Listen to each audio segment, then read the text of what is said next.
بسم الله الرحمن الرحيم.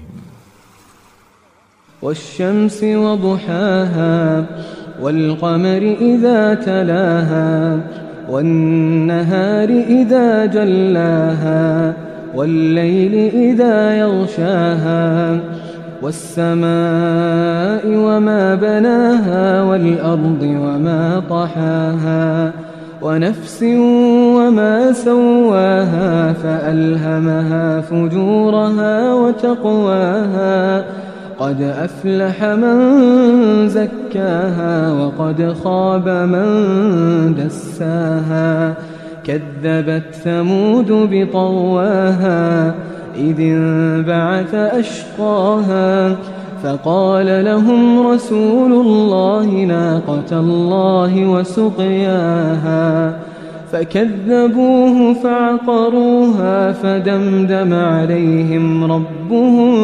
بذنبهم فسواها ولا يخاف عقباها.